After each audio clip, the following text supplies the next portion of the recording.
पर रामायण देखकर रावण मतलब अरविंद त्रिवेदी बहुत भावुक हुए। क्या? तुझे कैसे पता? हेलो ऐप से। देख, ये है हेलो ऐप। जैसे ही आप हेलो ऐप डाउनलोड करते हो, ऊपर सर्च बार में हेलो ट्रेंड्स मिलेगा, जिसमें सभी ट्रेंडिंग न्यूज, वीडियोस, आर्टिकल्स मिलेंगे। उससे आप डे टू डे इन्फॉर्मेशन से अपडेट रख सकते हैं। ये तो बहुत अच्छा ऐप है। मैं अभी डाउनलोड करके खुद को अपडेट करती हूँ।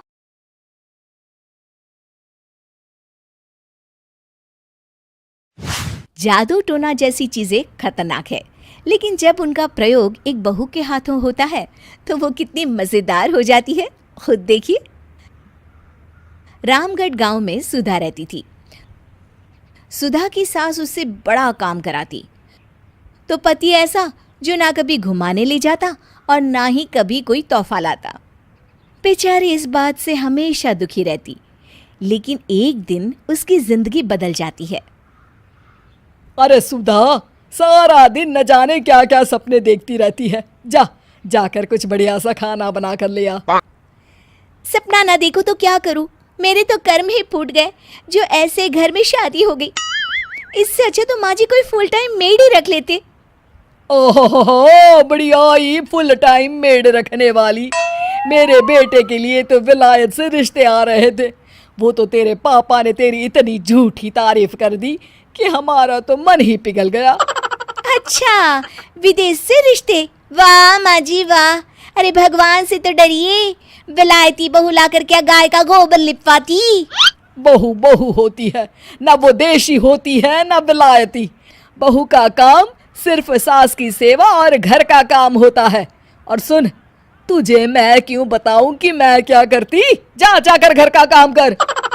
सुधा मन महसूस कर वहां से चली जाती है।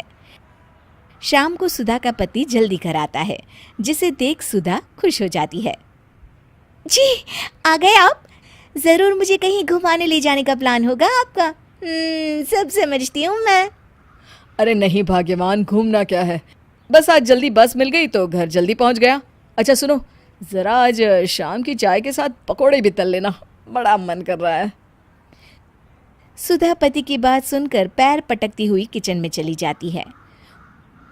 वो काम करते करते खिड़की के बाहर देखती है कि तभी उसे एक चमकीली सी कॉपी दिखाई देती है।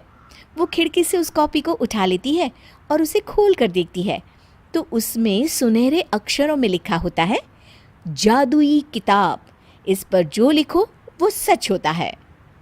सुधा उस किताब को देखकर खुश हो जाती है और जल्दी से पास रखी पेंसिल उठाकर उसमें लिख देती है, मेरी सास सारा काम कर दे। तभी उसकी सास किचन में आ जाती है और कहती है, अरे बहू, सारा दिन लगी रहती है काम में। अब जाकर आराम कर ले, मैं तेरे लिए चाय और गर्मा गर्म पकोड़े लेकर आती हूँ। सुधा ये देखकर हैरान हो जाती है और कॉपी लेकर कमरे में आ जाती है। तभी वो देखती है कि उसका पति आराम से बैठकर किताब पढ़ रहा होता है। सुधा झट से कॉपी निकालकर उसमें लिखती है, मेरा पति मुझे घुमाने ले जाए।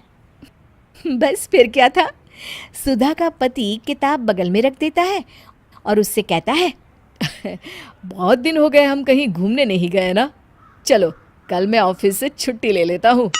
सुधा ये सुनकर खुश हो जाती है कि तभी उसकी सास हाथ में चाय और पकोड़े लेकर खड़ी हो जाती है। चलो बहू, कुछ खा लो। अरे किस्मत वाले हैं हम जो हमें तू मिली, वरना मेरे बेटे की शादी कहीं तय ही नहीं हो रही थी। कोई लड़की इस घर में शादी नहीं करना चाहती थी। ले बहू, खा ले। अब तो सुधा की बल्ले बल्ले हो गई थी। सुधा की सास और पति बस उसके इशारों पर घूमते। एक दिन सुधा को सास का हार पसंद आ जाता है।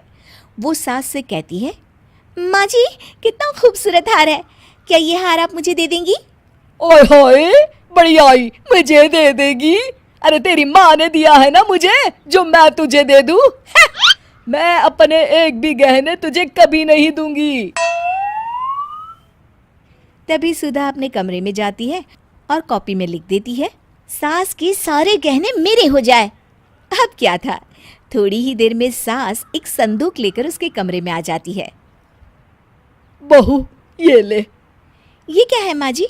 बेटा ये मेरे गहने हैं, अब मुझ बुढ़िया पर तो ये अच्छे नहीं लगते, तेरी तो उम्र है पहनने उड़ने की, ये ले गहने तू ही रख ले। तभी सुधा की नज़र उस हार पर पड़ती है जो सासू माँ ने पहना है। और माँ जी, ये हार जो आपके गले पर है? सास हार उतारते हुए कहती है। हाँ हाँ बहू, ये भी ले ले। फिर कान के टापस उतारते हुए कहती है। ये ले बेटा, तू ये भी ले ले। फिर एक एक कर वो अपने सारे पहने हुए गहने उतारने लगती है। ये भी ले ले बहू, ये भी ले ले। सुधा तो खुशी के मारे बौखला जाती है। हाँ हाँ, लाइए लाइए, लाइए लाइए। तभी सुधा का पति उसके पीछे आकर खड़ा हो जाता है और जोर से चिल्लाता है। अरे सुधा, क्या हुआ? क्या लाइए लाइए कर रही हो? अरे जरा कढ़ाई में तो देख लो, सारे के सारे पकोड़े जल गए। तभी सुधा की सास भी उसके सामने आ जाती है। इस लड़की से तो एक काम ठीक से नहीं होता, दिन भर सपने ही देखती रहती है। तभी सुधा को होश आता है। वो खिड़की के बाहर देखती है जहां उसे कुछ दिखाई नहीं देता। दरअसल जादुई वादुई कुछ नहीं था, वो सिर्फ एक काल्पनिक सपना था जो सुधा अपनी जिंदगी से तंग आकर देख रही।